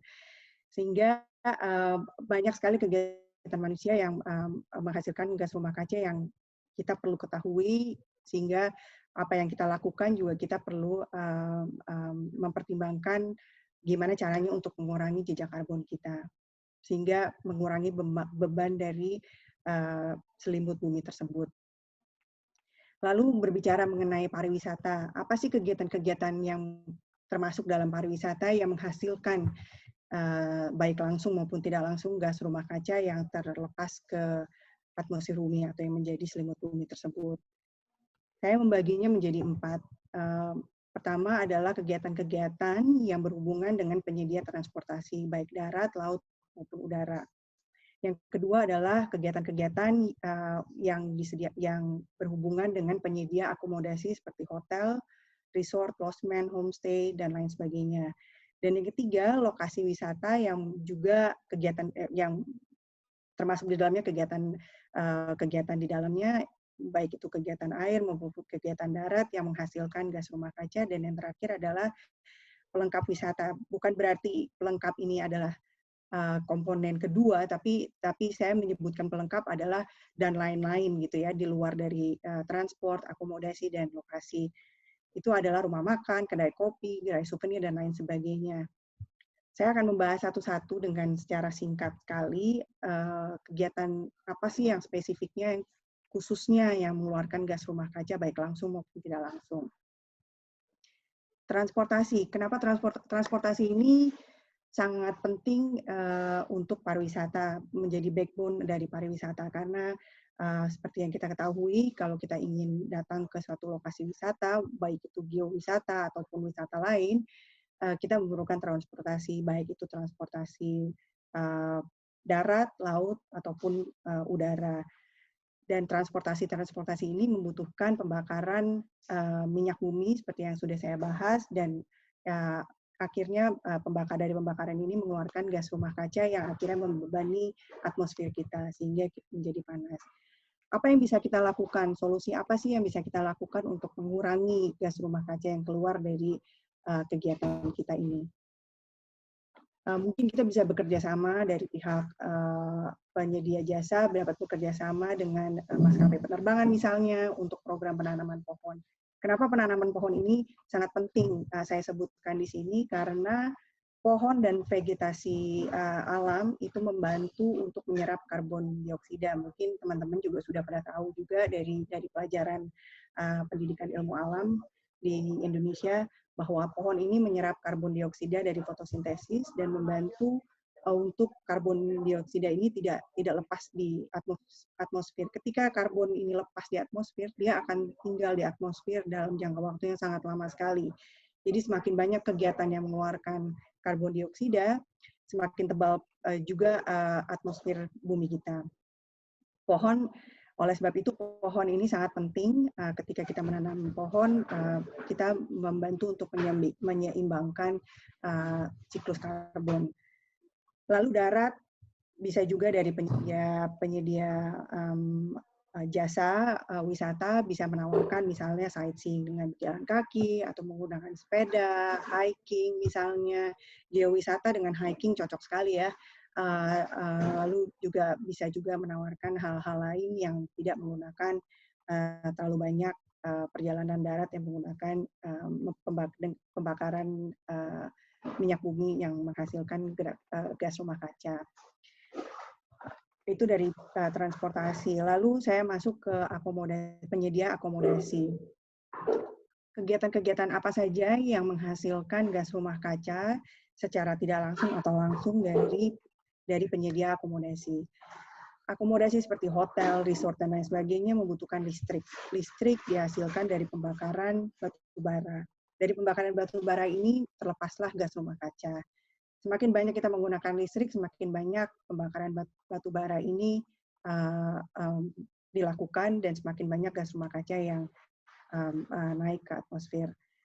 Apa yang bisa dilakukan? Penghematan listrik. Mungkin hotel-hotel zaman sekarang sudah ada sistem di mana menggunakan kartu. Ketika kita keluar, kartu itu dicabut dan listrik menjadi mati. Kalau untuk penginapan-penginapan lain yang tidak memiliki sarana seperti itu, mungkin bisa dilakukan dengan mengingatkan pengunjung untuk mematikan listrik, mematikan AC, mematikan fan pada saat mereka keluar untuk melakukan kegiatan, atau juga bisa juga mengganti lampu menjadi lampu LED, mengganti lampu di sekitar hotel dan penginapan dengan sarana sinar matahari, dengan bantuan sinar matahari misalnya, dan lain sebagainya. Lalu sampah, dengan adanya pengunjung, sampah di tempat akomodasi juga semakin meningkat. Apa yang dapat kita lakukan? Kita dapat menyediakan tempat akomodasi, penyedia akomodasi juga bisa menyediakan tempat-tempat sampah yang terpisah, baik itu organik, non-organik yang nantinya masuk ke TPA, ataupun sampah-sampah yang bisa didaur ulang. Lalu hal ketiga yang paling penting adalah menggunakan perangkat yang bisa didaur ulang, digunakan kembali, atau biodegradable atau yang bisa terurai di alam. Perangkat-perangkat ini penting yang berhubungan langsung dengan, nantinya berhubungan langsung dengan kegiatan untuk pemisahan sampah. Pemisahan sampah ini penting juga untuk disampaikan kepada pengunjung, misalnya mereka di-encourage untuk bisa membuang sampah bukan saja pada tempatnya, tapi pada tempat yang tepat sesuai dengan tipe sampah tersebut. Gitu. Lalu lokasi wisata. Lokasi wisata menawarkan kegiatan-kegiatan wisata tentunya. Ada kegiatan wisata air, kegiatan wisata darat. Kegiatan wisata air, saya menulis di sini kegiatan wisata air dengan tidak merusak ekosistem laut. Kenapa? Karena laut itu adalah seperti pohon, seperti vegetasi alam yang menyerap karbon dioksida. Laut itu menyerap karbon dioksida sangat besar karena memang laut itu besar. Yang membantu adalah ekosistem laut. Ketika seperti koral dan lain sebagainya, ketika itu rusak, maka akan mengganggu siklus karbon atau the carbon cycle dengan penyerapan karbon di laut. Kegiatan darat supaya tidak merusak vegetasi alam seperti yang telah saya sebutkan, bahwa pohon dan vegetasi alam itu membantu menyerap karbon dioksida dan mengurangi karbon dioksida naik ke atmosfer dan mempertebal selimut bumi. Lalu lokasi wisata itu dengan kedatangan orang, dengan kedatangan pengunjung juga terbebani dengan sampah. Jika dimungkinkan untuk mengadakan, untuk memberikan fasilitas pemisahan sampah seperti di Australia misalnya, di Adelaide tempat saya tinggal, di sini ada three bin system. Three bin system itu ada sampah merah yang mana akan dibuang ke tempat pembuangan akhir, sampah hijau yaitu sampah organik yang bisa dibikin menjadi kompos, dan yang terakhir adalah sampah yang dapat didaur ulang. Jadi apapun sampah yang bisa didaur ulang dimasukkan ke bin tempat daur ulang, dan ini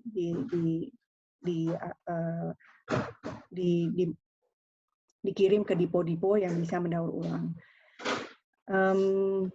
Seperti yang tadi Mas Reza sudah sebutkan, menawarkan wisata alam yang bersifat edukatif, tidak hanya kita bersenang-senang berpariwisata, tapi juga menawarkan edukasi mengenai alam kita, mengenai apa sih yang dinamakan geowisata seperti tadi Mas Reza sudah sampaikan, dan lain sebagainya. Juga bisa menawarkan misalnya tentang jejak karbon, bagaimana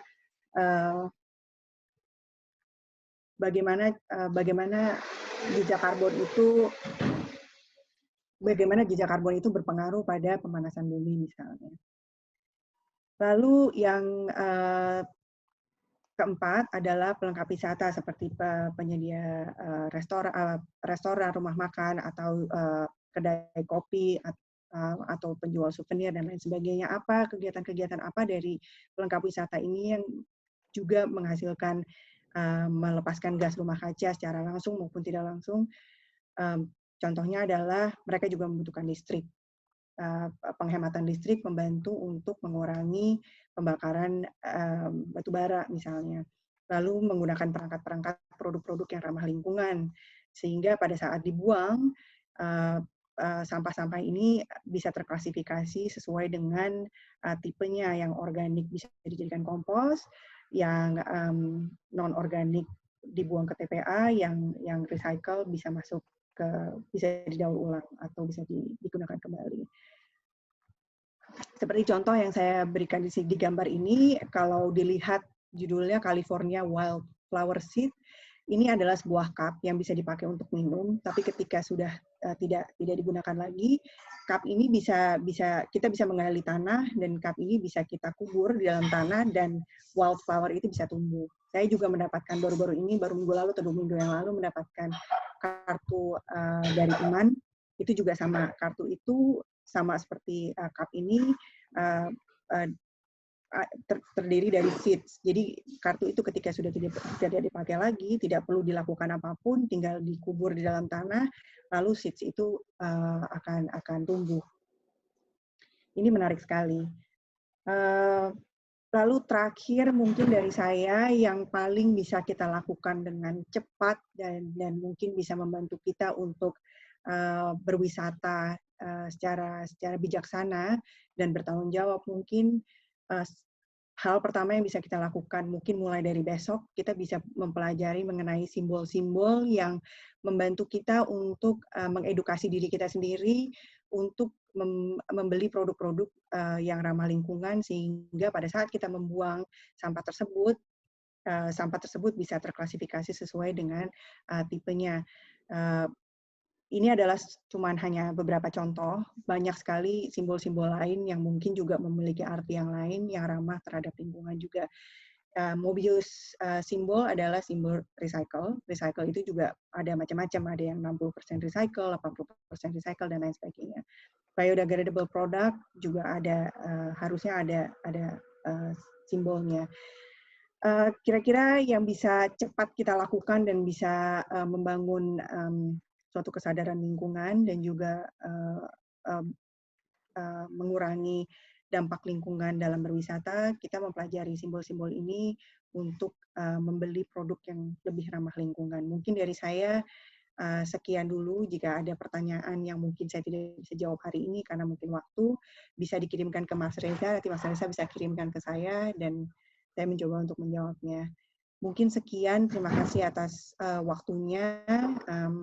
Dan sebentar lagi mungkin buka puasa. Selamat berbuka puasa bagi yang menjalankan. Terima kasih, Mas Reza. Ya, terima kasih Mbak Amal. Dan, ya, jadi ternyata kita yang tadinya wisata itu ingin bersenang-senang, ternyata banyak nih ya karbon-karbon yang kita, jejak karbon yang kita tinggalkan nih. Ya, sekarang banyak, kita ya. Harus lebih bertanggung jawab intinya. Ternyata dalam kebahagiaan kita tuh ada sesuatu yang jadi PR buat diri kita sendiri. Betul. Nah, kita memasuki ke sesi tanya jawab. Bagi peserta yang mau bertanya boleh raise hand, nanti bisa dinyalain mikrofonnya, langsung bertanya aja ke siapa, ke narasumbernya ke siapa, boleh. Ada yang mau bertanya tidak, teman-teman? Bapak-bapak, ibu-ibu, kakak-kakak semua yang ada di seluruh Indonesia, karena ini ada yang di NTB, Kak, jadi banyak banget. Boleh saya bertanya, Mas Reza? Oh, boleh, mau bertanya ke siapa, Mbak? Ke Giovanni atau siapapun deh, Mas Reza juga boleh. Untuk pelaksanaan, karena saya dulu pernah juga kerja di organisasi humanitarian, dulu kebetulan waktu Aceh tsunami dengan Pangandaran dan lain sebagainya, itu saya berada di lapangan.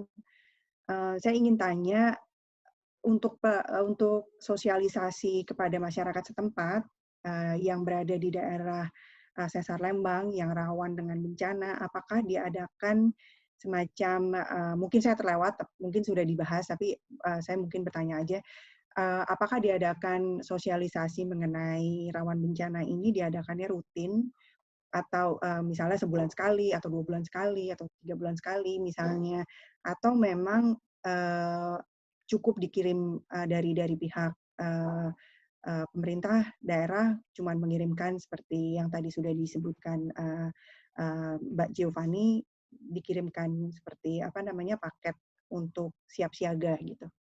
Oh iya. Halo Mbak Amalia, makasih buat pertanyaannya.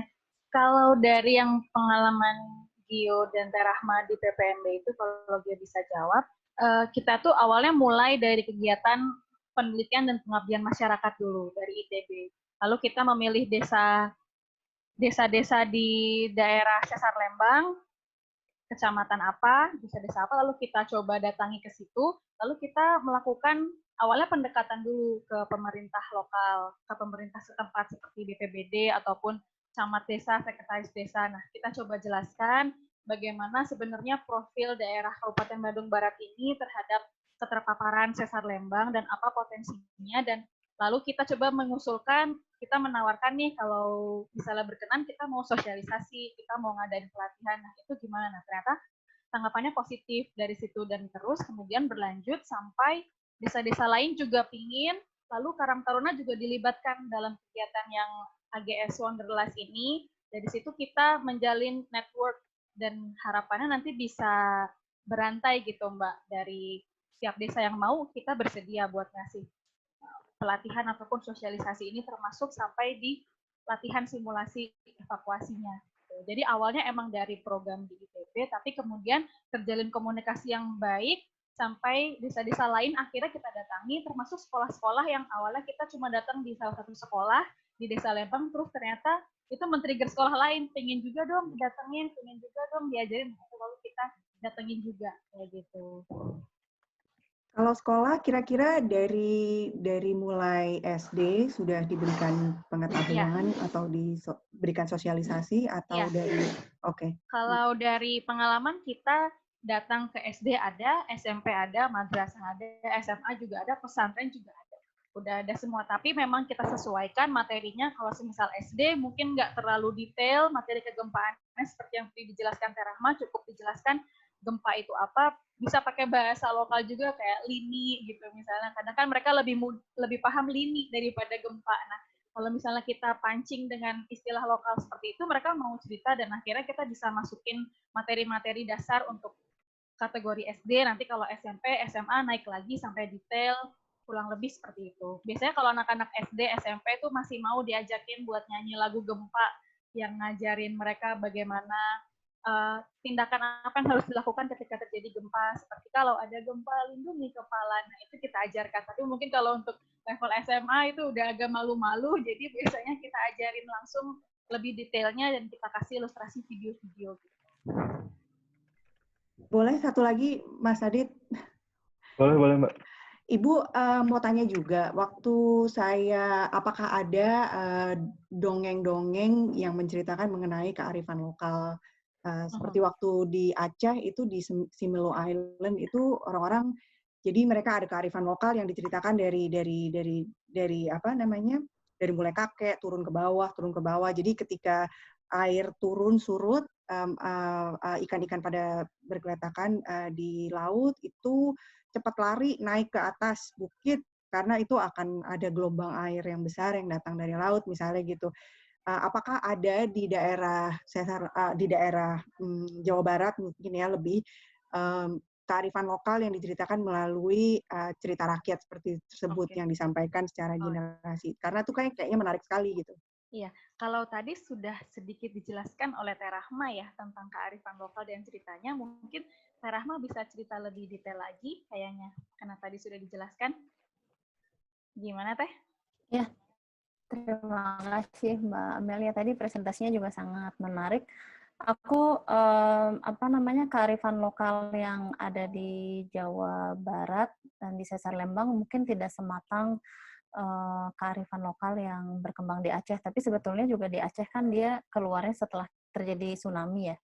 Jadi diceritakan Sangkuriang itu sebetulnya juga ada dengan kejadian Sesar Lembang. Kenapa? Karena di Sangkuriang juga dia menjelaskan bahwa dalam satu malam itu terjadi ya selain memang si perahunya juga dilempar gitu kan, perahunya juga dilempar, tapi rupanya juga ada kemudian yang menjelaskan dalam semalam itu kemudian pohon juga bertumbangan ke arah barat timur, dan kemudian terjadi ada beberapa danau yang terbentuk. Nah itu sebetulnya sesuai dengan cerita sesar, maksudnya dengan pengetahuan kita mengenai sesar ya, karena Sesar Lembang ini kan dia arah bentangannya itu barat ke timur, dan kalau misalkan dia bergeraknya barat ke timur berarti benda-benda di atasnya itu akan cenderung jatuh barat ke timur. Nah, kenapa kok Sangkuriang juga menceritakan pohon-pohon ini jatuhnya barat ke timur. Lalu pada saat terjadi gempa itu kan artinya terjadi sebuah pergerakan dan ada celah-celah yang kemudian menjadi terbentuk. Di situ air bisa naik dan membentuk danau. Mungkin ini Reza yang geolog yang bisa menjelaskan dengan lebih jelas secara geologinya. Tapi keluarnya mata air juga salah satunya bisa disebabkan oleh terjadinya pergerakan sesar. Jadi ada juga yang kemudian mengkaitkan Sangkuriang dengan fenomena sesar Lembang. Mungkin sebetulnya Sangkuriang ini bercerita lebih banyak dari sekedar perseteruan ibu dan anak, maksudnya cerita ibu dan anak, tapi mungkin dia sebetulnya ada hal-hal yang bisa kita gali lagi di belakangnya, yang itu mungkin perlu PR kita juga untuk menggalinya. Kemudian di Jawa Barat juga ada kearifan, bukan kearifan lokal, ya itu kearifan lokal juga. Kalau tadi cerita rakyat, itu cerita rakyatnya Nyi Roro Kidul. Ini Pak Eko Yulianto, Kapuspi yang sangat sering memvokalkan Nyi Roro Kidul. Kenapa ada cerita Nyi Roro Kidul di sepanjang selatan Jawa, dan Nyi Roro Kidul ini meminta korban gitu. Nyi Roro Kidul itu kan diceritakan memang dia akan datang dengan gelombang air gitu kan, dan si airnya itu akan meminta korban gitu dari masyarakat pesisir. Itu sangat sinkron dengan cerita tsunami yang memang terjadi di selatan Jawa. Dan kalau secara kearifan lokal bisa kita lihat juga di rumah-rumah Indonesia itu sebagian besar sebetulnya konstruksinya kebanyakan dari kayu atau bambu, dan dia mempunyai metode ikatan dan juga rumahnya banyak yang panggung, yang dia sebetulnya lebih bisa beradaptasi terhadap terjadinya goncangan. Jadi kalau kita melihat kearifan lokal zaman dulu, kalau terjadi gempa, mereka akan meminta untuk kayak sujud gitu, kayak menyentuh lantai. Itu kan sebetulnya bahasa modernnya kita adalah bersimpuh, berlindung, bertahan ya. Itu drop, cover, and hold itu kan sebetulnya kita kayak bersujud ke tanah gitu kan. Nah itu sebetulnya ada cerita orang tua kita juga kalau ada gempa ke bawah terus minta ke tanah, jangan keras-keras, pelan-pelan aja gitu, pelan-pelan aja. Karena memang ada kepercayaan juga, ada ular yang gerak lah, ada banteng yang gerak lah, beda-beda, tapi kemudian sebetulnya apa yang dilakukan ada kemiripan. Pun misalkan di selatan Jawa itu ada sabuk hijau. Sabuk hijau itu kalau bahasa lokalnya leuweung basisir. Leuweung basisir. Nah, leuweung basisir itu bahasa modernnya sabuk hijau. Jadi sebetulnya dia adalah hutan proteksi di sepanjang pesisir. Sebetulnya banyak kalau dari pesisir selatan Jawa tuh ada kearifan-kearifan ini oleh ekspedisi Desana Tsunami tahun kemarin saya ikut, kayaknya harus ada sesi khusus buat itu. Tapi ada kearifan lokal yang masih merupakan PR kita untuk menggali dan mengangkat kembali kearifan-kearifan tersebut. Mungkin menambahkan tadi pertanyaan yang pertama, menambahkan yang tadi Gio sampaikan, memang kalau dari ITB sendiri kita mulai aktifnya banyaknya sih di tahun 2017 yang kita memang terjun ke desa langsung. Tapi sebetulnya secara riset nasional ya, secara riset nasional pun sesar Lembang ini baru mulai diangkat kembali itu setelah gempa 2011. Itu mulai sangat ramai meneliti kembali sesar Lembang. Sebelumnya ada tapi kecil-kecil dan nyecer. Jadi tahun 73 misalkan Prof. Cia sudah mulai melakukan riset sesar Lembang dan pendapatnya pun masih berbeda-beda. Ada yang mengatakan sesar Lembang itu tidak aktif, ada yang mengatakan sesar Lembang itu aktif. Nah, baru kemudian disepakati sesar Lembang ini aktif di akhir tahun 2016. Dan itu keluar di buku Peta Nasional tahun 2017. Sebetulnya di tahun 2010 pun sudah mulai keluar, ini sesar Lembang ini aktif. Dan LIPI mengadakan rembuk lini yang sangat besar di Bandung tahun 2011, bulan Desember 2016, saya ingat sekali itu. Dan di saat itu pun BPBD Kabupaten Bandung Barat juga baru mulai melakukan gerakan-gerakan untuk sosialisasi dan persiapan terhadap sesar Lembang. Nah, dari tahun 2016 ke 2020, sepanjang yang saya lihat sudah semakin banyak stakeholder yang kemudian melakukan sosialisasi sesar Lembang, termasuk misalkan Save the Children, yang sangat aktif. Badan Geologi pun biasanya melakukan, tapi keterbatasan kita itu adalah di KBB sendiri pun ada hampir 900 sekolah kalau nggak salah. Sedangkan kemampuan kita itu sosialisasi paling setahun berapa sekolah sih? 5-10 sekolah gitu akhirnya. Dan itu kan sekolah itu berubah terus kan muridnya. Kita juga melakukan, saya sendiri melakukan sosialisasi itu hampir sebulan sekali tuh saya ikut melakukan sosialisasi. Belum lagi ada LIPI, ada Badan Geologi, tapi kenyataannya masih banyak sekali masyarakat yang belum menerima sosialisasi tersebut, masih banyak stakeholder yang belum menerima sosialisasi tersebut karena saking banyaknya jumlah penduduk kita dan stakeholder kita, sehingga memang sangat terasa kalau kita nggak bekerja sama untuk melakukan ini ya nggak tahu sampai kapan kita bisa mencapai 15 juta penduduk ya, 8 juta penduduk kalau di Bandung Rayanya aja gitu kan. Itu PR sekali. Ada beberapa kita udah mulai tayang di YouTube juga, BNPB bikin video sesar Lembang di YouTube, BBC juga mengcover itu, ITB juga dulu tahun 2003 mungkin 2012 itu pernah bikin video, Kompas kayaknya udah banyak yang mengangkat, tapi ya sosialisasinya rasanya tetap aja masih banyak yang belum dengar, walaupun udah semakin banyak ya dibandingkan dulu, tapi masih banyak sekali PR-PR-nya. Nah, pendekatan yang sekarang kita coba memang pariwisata. Kenapa? Karena pariwisata itu setahun aja bisa banyak orangnya. Jadi pariwisata ini selain juga dia harus lebih kuat terhadap kalau misalkan memang terjadi apa-apa kan pariwisata harus bisa menanggung orang yang ada di dalamnya ya. Udah gitu kan orangnya asing semua gitu kan. Tapi itu harus bisa dihandle oleh sektor pariwisata. Tapi sektor pariwisata ini selain dia harus bisa melindunginya sendiri, dia bisa berperan sangat besar di dalam melakukan sosialisasi juga. Pariwisatanya tidak terbebani. Akhirnya banyak sekali orang yang ke sana dan caranya bisa lebih menyentuh orang gitu ketimbang saintis bicara kan itu orang ngedengarnya jenuh gitu kan. Tapi kalau dari begitu masukin unsur wisata itu caranya biasanya lebih kreatif dan orang tuh bisa oh gitu ya tanpa menyadarinya gitu. Caranya tuh sangat bisa dekat dengan orang gitu ketimbang saintis yang melakukan itu. Mungkin itu sih. Seperti dongeng ya Bu ya, kalau lebih masuk di anak-anak kayaknya kalau melalui cerita rakyat gitu, seperti Sangkuriang dan sebagainya. Betul. Iya, iya. Nah, kayaknya udah gak ada yang nanya lagi nih. Mungkin ini ada pertanyaan terakhir buat Kak Reza. Jadi, kemarin kita udah ngumpulin beberapa pertanyaan dan udah dijawab juga tadi. Jadi, pertanyaan yang kemarin kita udah kumpulkan, kita udah usahain jawab saat tadi pematerian. Dan ini ada pertanyaan baru buat, kayaknya ini yang bisa jawab Kak Reza sih menurut Adit. Jadi, pertanyaannya itu apakah sudah ada regulasi dari pemerintah mengenai kesiapsiagaan bencana gitu, baik sebelum, dan sesudahnya gitu, Pak. Kalau regulasi sih ada ya untuk kebencanaan, kita punya UU Undang-Undang Nomor 24 tahun 2007, itu undang-undang tentang kebencanaan, itu sudah ada. Tapi di pariwisata, industri pariwisata juga punya peraturan Menteri Pariwisata tahun 2016 tentang manajemen krisis kepariwisataan.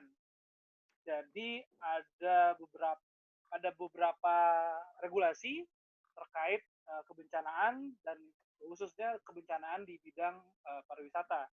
Jadi kalau kita merunut ke Permenpar tentang manajemen krisis pariwisata, itu sudah tahapannya hampir-hampir mirip dengan apa yang tertera di Undang-Undang Nomor 24 tahun 2007. Itu ada pra-bencana, sebelum bencana itu biasanya kesiapsiagaan, mitigasi, kemudian ada saat bencana, tanggap bencana, kemudian saat pasca bencana.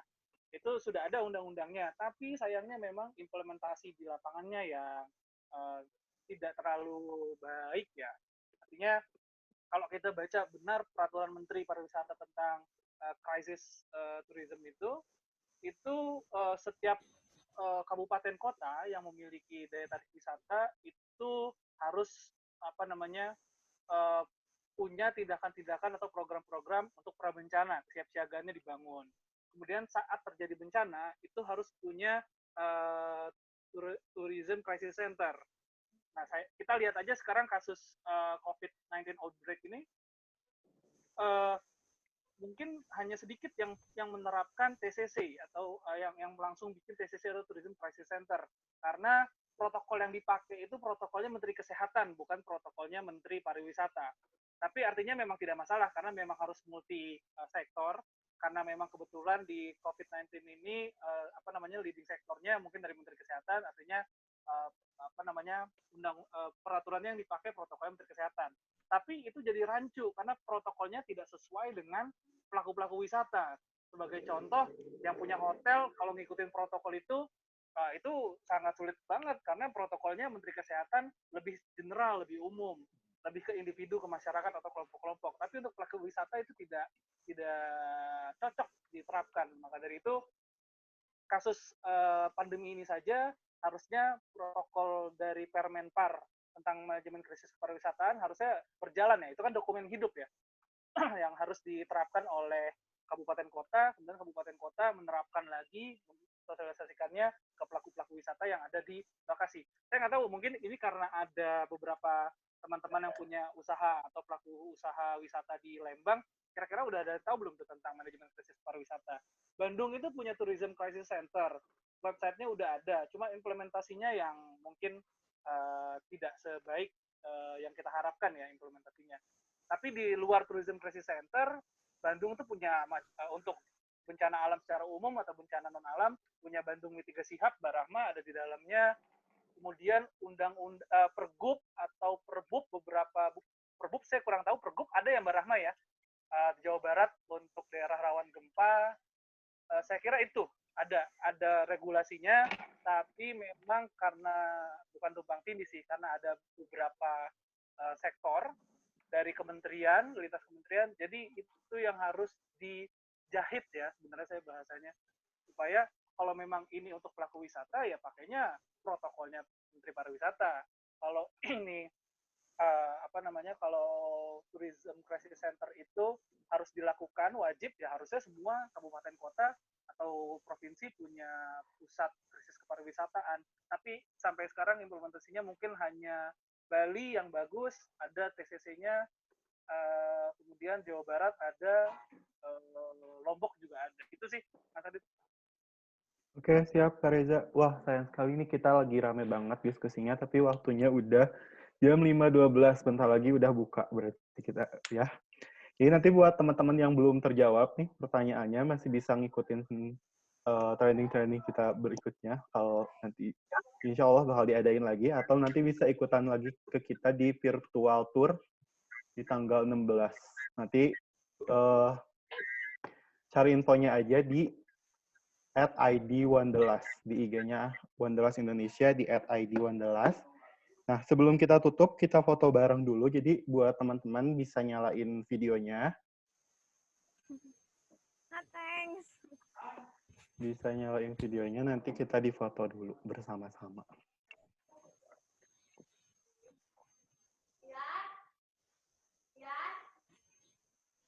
Ya, aku terang akhirnya. Udah? Udah pada nyala belum? Sudah nyala. Udah. Ya. Kita hitung ya. 1, 2, 3. Sip, ya. Alhamdulillah kita udah menyelesaikan online training hari ini mengenai mitigasi bencana geowisata Sesa Lembang. Nanti di tanggal 16 kita bakal ada virtual tour Sesa Lembang juga, jadi bisa ikut nanti untuk linknya dan info-info lebih lanjutnya bisa dilihat di @ID_Wanderlust. Buat teman-teman peserta di grup chatnya itu udah saya drop tentang feedback hari ini, jadi bisa diisi.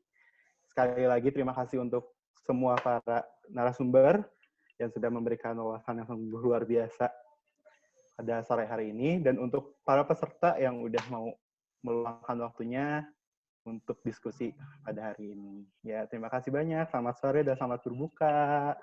Dadah. Terima kasih.